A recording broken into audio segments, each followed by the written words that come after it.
김민하 평론가부터 그 윤 대통령의 본격적인 관저 정치가 시작됐습니다. 뭐 여당 지도부들 만나서 만찬을 하고 이제 좀 힘을 실어주나 했는데 알고 보니까 그 전에 이른바 이제 친윤 4인방은 부부 동반 모임을 했다라는 사실이 알려지면서 조금 이게 뭐냐 뭐 이런 분위기인데 어떻게 보십니까? 그게 근데 정치긴 해요? 그게 관저 정치입니까, 그게? 그게 뭐예요, 도대체 관저, 그게? 그럼 뭡니까? 관저 네? 방문? 저는 대통령이 이렇게 관저에 사람들 초대해가지고 얘기도 듣고 뭐 밥도 먹고 하는 거 좋다고 생각합니다. 그거 많이 하면 좋은 거예요. 여러 사람 얘기를 듣고. 근데 어떤 주제로 뭘 얘기하느냐에 따라서 그 굉장히 중요한 어떤 정치가 될 수도 있고 아니면 그냥 술이나 먹자 뭐 이런 게 될 수도 있는데 윤핵관 4인방의 부부 동반 만찬이라는 거는 우린 그냥 술이나 먹자 외에 무슨 뭐가 있습니까, 그게? 예? 부부 동반 만찬이 뭐예요, 그게 도대체? 부부를 동반해가지고 뭘 어떤 국가지 대사를 거기서 논의를 합니까? 예? 오늘은 정치 얘기하지 맙시다. 뭐 여기에 가깝지 않을까요? 부부 근데- 동반이면? 근데 거기서 끝나는 것도 아니고 지금 한간의 소문은 거기서 예를 들면은 당내 문제나 이런 것들을 논의한 것 같다 이렇게들 보는 거잖아요. 예를 들면 전당대회 일정이라든지 누가 대표가 돼야 될 것 같니? 라든지 권성동, 장제원 너희 둘은 왜 그러니? 라든지 싸우지 마라. 라든지 뭐 이런 얘기를 한 것 같다라고 할 때는 그럼 이게 부적절하다. 대통령이 여당의 당무에 개입하는 거다 이렇게 될 수가 있고 그러고 나서 이제 당 지도부를 또 비대위를 불러서 만난 거 아니겠습니까? 네. 비대위를 불렀고 만났을 때도 그러면 비대위를 불러가지고 정말 중요한 국가지 대사에 대해서 논의를 했느냐? 그게 아니고 뭐 쓸데없는 잡담이나 했다는 거 아니에요. 지금 하는 얘기들은. 뭉튀기. 근데 정말 잡담만 한 것인지 실제로 중요한 얘기를 했는데 잡담만 했다고 주장하는 건지 우리가 확인할 수 없으니까 모르겠는데 다만 앞으로 그러면 관저에서 누구를 불러서 술을 드시려면은 여당 사람들 불러가지고 나는 대표가 누가 되는 게 좋아 이런 거 말고 그런 거에는 관심을 끊으시고 나란 일에 대해서 진지하게 생각을 하셔라. 그래서 예를 들면 오늘 같으면 화물연대를 불러라. 민주노총 위원장을 불러놓고서는 앉혀놓고서 설득을 한번 해봐라. 어떻게 안 되겠죠? 근데 아무튼 그것도 다 국민들이 보고선 판단할 거 아닙니까? 그리고 이재명 대표를 불러라. 불러가지고 압수수색 당하니까 좀 어떻습니까? 네. 압수수색은 아직 안 당하셨고 계좌 추적은 또 제가 전문인데 제가 검찰에 있었으면은 아주 추적을 아주 집요하게 했을 텐데 그 제가 대통령인 거를 다행으로 아십시오. 이렇게 뭐 하고 대통령이 어그로를 확 끄는데요? 아니 도대체 그 제가 뭐 농담식으로 했지만 막힌 데를 뚫어주는 역할을 대통령이 해야 될 거 아닙니까? 예를 식사 들면 정치는 그렇게 가야 된다. 예산안이라든가 국정조사라든가 이상민 장관의 거치라든가 뭐 그런 얘기를 좀 들어야 될 거 아니에요. 그게 아니고 자기들 편끼리만 모아가지고 누굴 설득하거나 누구에 대해서 무슨 자기의 생각을 얘기하거나 이런 게 아니라 자기들 편 잔뜩 모아가지고 술 먹고 해피하다 이렇게 하는 게 그게 바람직합니까? 친윤 의원들 먼저 만나서 그리고 지도부 만나서 지금 내용이 정확하게 알려지지 않고 있지만 뭐 그 당권에 대한 교통 정리가 있었던 게 아니냐 이런 전망들이 여의도에 있는데 관저에서 대통령이 이런 얘기하는 거 어떻게 보십니까? 뭐 그런 얘기를 했는지는 뭐 확인하기는 어려울 것 같고 저는 당무 개입 우려에 대해서는 그런 거 관저 만찬 안 해도 하려면 얼마든지 할 수 있는 거죠. 우리가 다 봤잖아요. 텔레그램으로 어떻게 하는지. 그렇기 때문에 저는 그 자리 자체에 대해서는 뭐라고 그것만 떼서 봤을 때는 아니, 텔레그램으로 자꾸 메시지 보냈는데 무시당해갖고 야 너희들 다 들어와봐 이렇게 한 거 아니에요? 그러면 다행이죠. 왜냐하면 대통령한테 뻗대는 윤핵관이 있다는 건 그나마 다행이라는 거고. 근데 이제 이런 얘기는 있더라고요. 뭐 여당 지도부 만찬 전에 윤핵관부터 부른 거는 윤핵관이 당의 중심이라는 거 아니냐라고 하는데 근데 저는 그거는 아니라고 보는 게 그러면 순서를 거꾸로 했다. 여당 지도부부터 먼저 부르고 그다음 윤핵관 불렀다 그러면 결국 최종 정리는 윤핵관이 하는 거 아니냐 이렇게 될 수도 있는 거라서 저는 그것만 놓고 뭐 특별히 뭐라고 하고 싶지는 않습니다. 다만 큰 차원에서 결국에 말이 나올 수밖에 없는 건 여권 내부의 흐름보다 질서보다는 여야를 통틀어서 국정 운영 전반에 걸쳐서 놓고 봤을 때 그럼 윤 대통령이 야당 쪽 부르거나 또 뭐 시민사회단체 부르거나 이런 거에는 굉장히 인색하지 않았는가.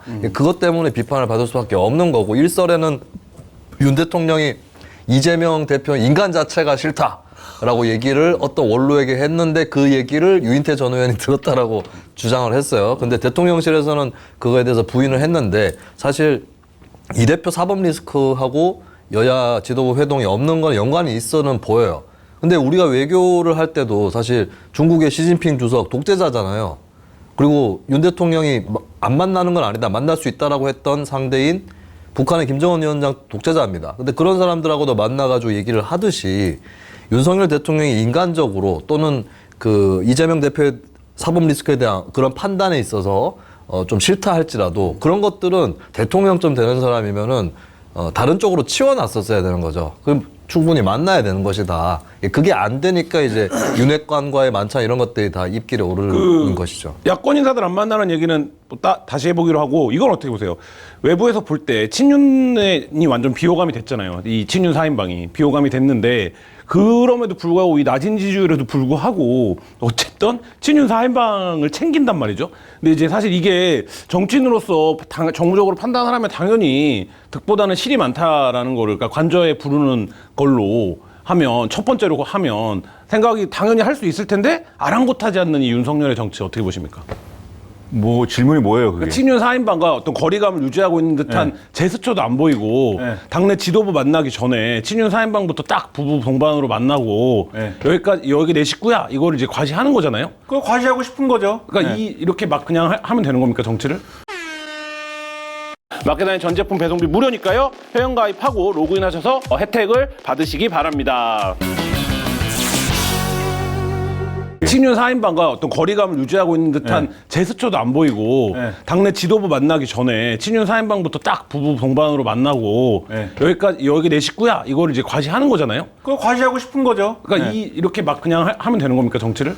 그렇게 이렇게 하면 안 되죠. 안 되는데 윤석열 대통령이 언제 그런 생각을 언제 하든가요? 나는 세상에 이런 스트롱맨은 내가 역사상 처음 봅니다. 어떻게 모든 것이 직선이고 모든 것이 무슨 이게 없어요. 예를 들면 지금 말씀하신 것처럼 뭐 당내에 소위 말하는 친윤 그룹이 있고 대통령과 교감하는 그룹이 있다 하더라도 그 일부러라도 멀리 하겠어, 나 같으면. 예를 들면 김대중 전 대통령 같은 경우에는 그 대통령 되고 나서 바로 뭘 하냐면 동교동계하고 거리를 두거든요. 동교동계 거리 두고 비서실장도 동교동계 아닌 사람을 쓰잖아요. TK 출신 쓴단 말이에요. 근데 이거는 뭐 시작하자마자 지금까지 체리 따봉부터 시작해가지고 윤핵관들을 움직여가지고 나머지를 다 지금 조련하는 그런 구도를 만들려고 하는데 그게 먹힙니까? 먹히지 않고 오히려 윤석열 대통령 입장에서 국정에 도움이 되는 거는 예를 들면 저는 주호영 원내대표가 굉장히 그 편향적인 사람이라고 생각하는데 근데 개인이 편향적인 걸 넘어서서 어쨌든 이번에 국정조사를 야당하고 합의하는 과정이라든가 이런 걸 보면은 정치력을 발휘한 거잖아요, 어쨌든. 근데 그런 정치력을 발휘해 주면서 그거를 잘 이제 유지할 수 있도록 하고 그것에 대해서 이제 덕을 보는 게 윤석열 정권의 일이지. 그런데 주호영 원내대표가 그런 이제 정치적 합의나 이런 어떤 그런 것들을 보여주는데 이른바 윤핵관이라는 사람들은 다 뒷다리 잡고 그 본회의에서 반대표결하고 뭐 표결 참석 안 해버리고 이게 뭐 다들 표결하는 자유가 있는 것이지만 그런 모습을 보여주면 친윤계는 주호영 원내대표 행보에는 동의를 안 하는군. 그리고 언제든지 주호영 원내대표를 곤란하게 만들 수가 있군. 그래서 오늘부터 이제 어제부터 곤란해졌어요. 주호영 원내대표 실제로. 이제 별로 그런 게 윤석열 정권에 도움이 안 되는데 아랑곳하지 않고 윤석열 대통령은 여당도 못 믿는 거예요. 그러니까 여당 사람들도 지금 주호영 원내대표를 뭐 선배님이라고 부르면서 잘 챙겼다 이렇게들 떠들고 있지만 윤석열 대통령의 특징은 이렇게 면대면으로 만나면 그 사람한테 엄청 잘해줘요. 나중에 뒤에 가서는 이렇게 하지. 이재명 대표랑 만났을 때도 성남지청에 있을 때 많이 뵙지 않았냐 뭐 이런 얘기 좀 간적이 없는데요. 그때도 좋은 뜻의 얘기는 아니었어요.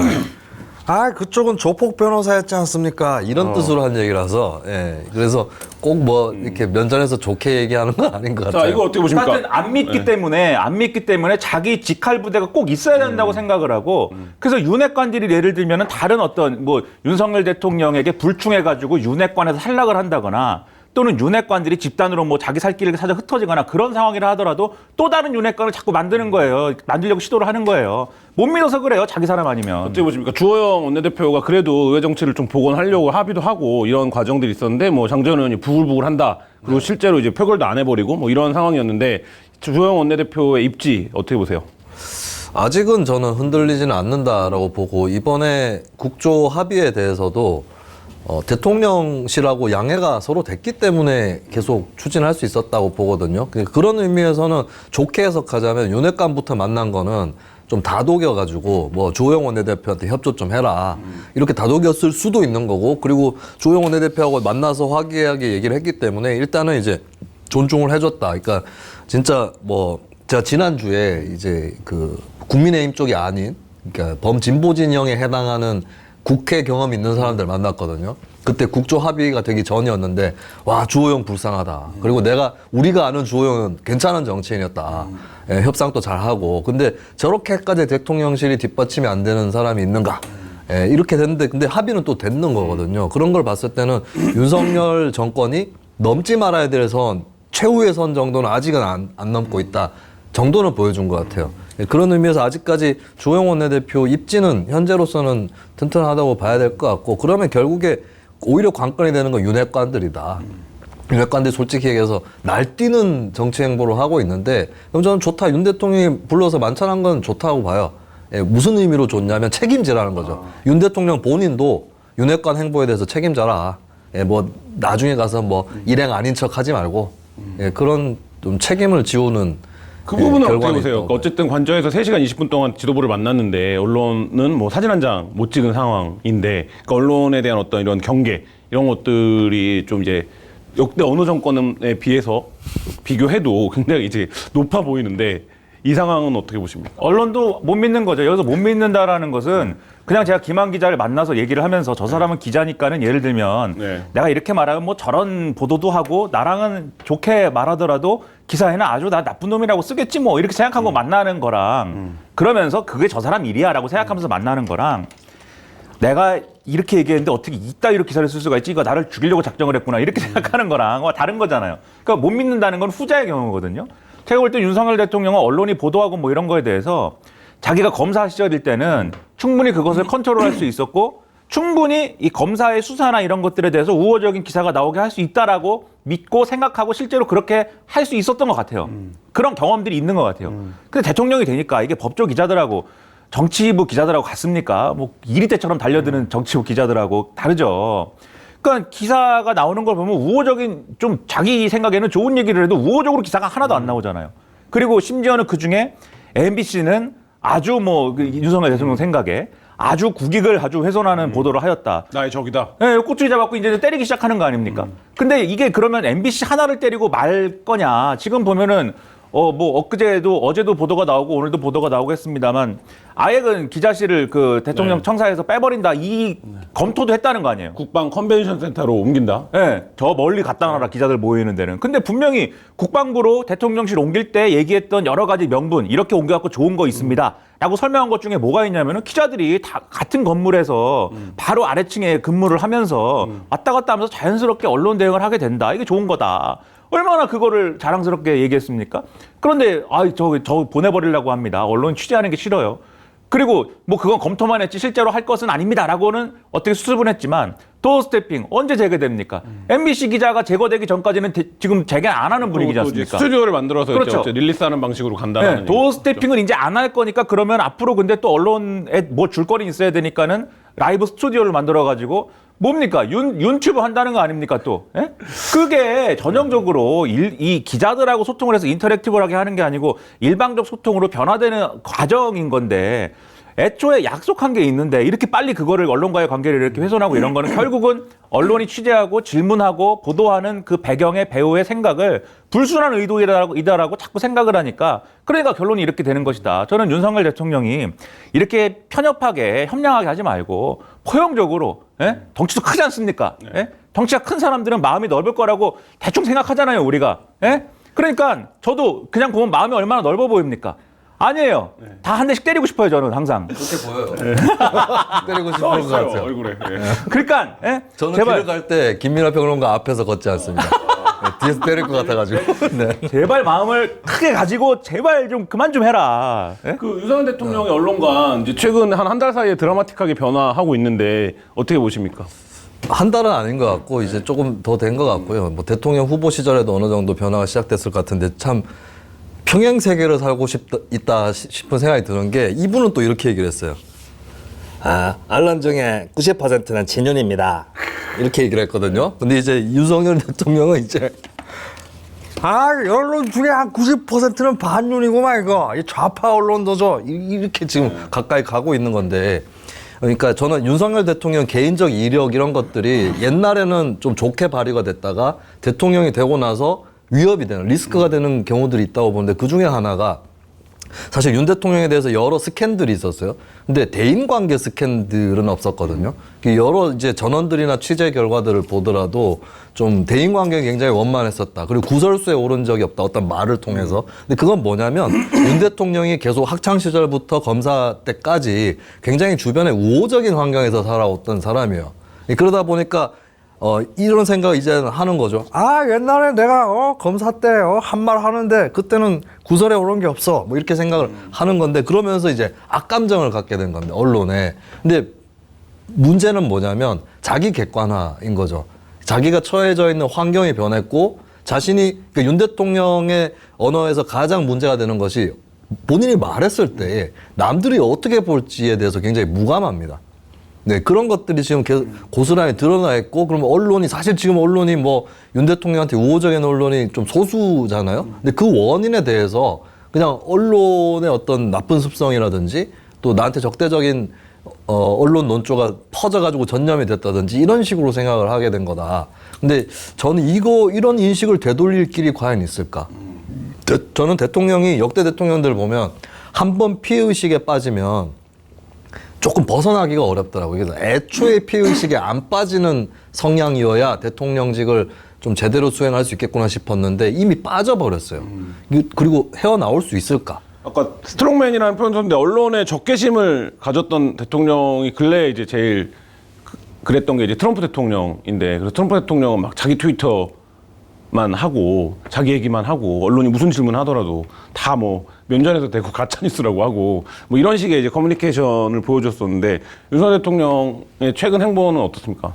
근데 트럼프는 그 와중에도 어쨌든 기자들하고 질문과 응답은 했어요. 그 답변이 이상한 거를 자꾸 얘기해서 막 넌 나쁜 놈이다 이런 걸 막 하고 그래서 그렇지 뭘 질의응답은 계속 했어요. 이렇게 일방적으로 난 안 한다 이러고 없애버리는 경우가 트럼프도 물론 뭐 기자를 내쫓기도 하고 뭐 이 질문하는 자리를 뭐 한번 없애기도 하고 뭐 이런 전력은 있지만 이렇게 근본적으로 나는 기자들하고 이 질의응답 을 원래 해왔는데 이제부터 안 하겠습니다. 이렇게 닫아버리는 것은 없었던 것 같고 그런 점에서 이제 좀 차이는 있죠. 근데 또 그런 것도 있어요. 트럼프는 어쨌든 그렇게 주장을 하는 게 어떤 뭐랄까 뭐 원래 그런 스타일이다. 어떤 인성적인 문제다라고 생각되는 부분이 좀 있었는데 윤석열 대통령은 경험의 문제예요. 경험의 문제. 그러니까 제가 얼마 전에 이제 신문을 계속 보다 보니까는 경향신문하고 한겨레 신문에 연이어서 이제 그런 칼럼이 쓰였어요. 그러니까 윤석열 대통령의 검사 시절에 언론을 다뤘던 바로 그 방식 똑같이 다루고 있다. 그러니까 검사 시절에는 정부의 비대칭성이 있기 때문에 예를 들면 어떤 놈이 그 마음에 안 드는 식으로 보도를 하면은 걔는 같이 차 안 마시면 되고 그리고 그 기자한테 예를 들면 기자가 전화 와도 모르는 척하면 되고 나머지한테 알려주고 그냥 자연스럽게 그 기자는 물먹는 것이고 이렇게 하면 됐는데 이제는 그럴 수도 없는 환경이고 그래서도 안 되는 환경이다. 검사 시절에 가졌던 그런 언론관을 그대로 지금 대통령의 자리에 적용해서는 안 된다라고 하는 게 그런 칼럼들의 지적이거든요. 근데 윤석열 대통령이 이것뿐만이 아니고 지금 국정의 모든 분야에 대해서 이 화물연대 파업 얘기도 뭐 오늘 하는지 안 하는지 모르겠지만은 모든 분야에 대해서 다 그런 식이에요. 이게 취임 초반에만 해도 야당하고 무슨 뭐 국회를 존중해야 되고 야당하고 뭐 협치를 해야 되고 본인이 어쨌든 습득한 정치의 어떤 모범 해답 같은 어떠한 이 워딩들을 얘기를 했거든요. 근데 어느 정도 자신감이 붙고 나니까 다 그냥 검사 스타일이에요. 뭐 이게 화물연대, 화물 노동자들이 뭘 하든지 나는 모르겠고 하여튼 법에 써 있으니까 업무 개시 명령을 한다. 법적으로 불법을 저질렀으니까 나는 거기에 대해 죄를 묻겠다. 야당은 뭐 하여튼 뭐 우리에 대해서 무슨 택도 없는 딴지를 거는 거에 대해서는 난 절대 응하지 않는다. 국정조사 지금 해임 건의안 내가지고 난 국정조사가 싫다 또. 예? 이게 저는 그 검사의 세계관이기 때문에 이건 안 고쳐진다. 왜냐하면 고쳐질랑 말랑 하는 그 당선 이후의 시간이 이제는 없어지고 자신감이 붙어서 그냥 내 맘대로 해야겠다라고 이미 마음을 먹었기 때문에 안 고쳐진다 이제는.